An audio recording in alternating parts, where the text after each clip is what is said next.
வணக்கம். நான் உங்கள் ஜெயா. இன்றைக்கி நம்ம இந்த வீடியோவில் அலெக்சாண்டர் போப்பை பற்றி பார்க்கலாம் வாங்க.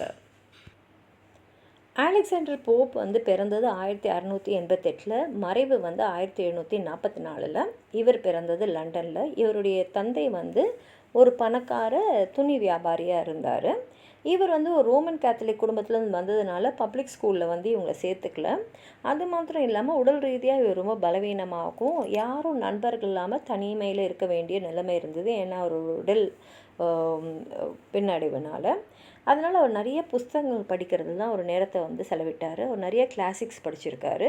அவரோட அறிவு முழுக்கவே அவராக புஸ்தகங்கள் மூலமாக படித்து தெரிஞ்சுக்கிட்டது தான்.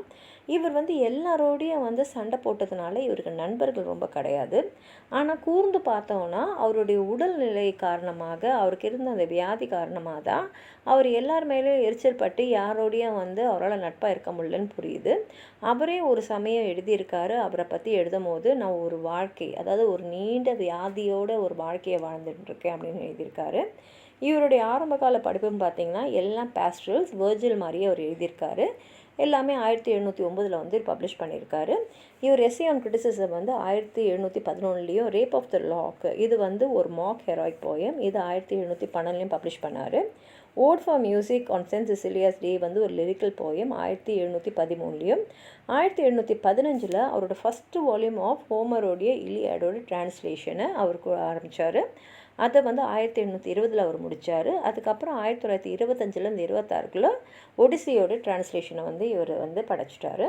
போப் முக்கியமாக பிரபலமாக இருந்தது அவரோட சட்டையருக்காகவும் எபிஸ்டல்ஸ்க்காகவும் தான். அதுக்கப்புறம் அவர் நிறைய மிஸ்லேனியஸ் போயம்ஸும் எழுதியிருக்காரு. நிறைய சட்டாரிக் டயலக்டிக் போய்ட்ரிலாம் இவருடைய படைப்புகளாக இருந்திருக்கு. அவருடைய முக்கியமான படைப்புன்னு பார்த்திங்கன்னா போப்போடைய சட்டாயர்ஸும் எபிஸ்டல்ஸ் ஆஃப் ஹோரேஸ், இது ஃபேமஸான எபிஸ்டல் டு டாக்டர் ஆர்பத்நாட் தான் அவருக்கு ரொம்ப பிரபலமாக இருந்தது. அது மாத்திரம் இல்லாமல் இந்த போயமில் அவர் அடிசனை ஆட்டிகஸாகவும் லார்ட் ஹார்வே ஸ்பாரஸாகவும் அவர் எழுதியிருப்பார்.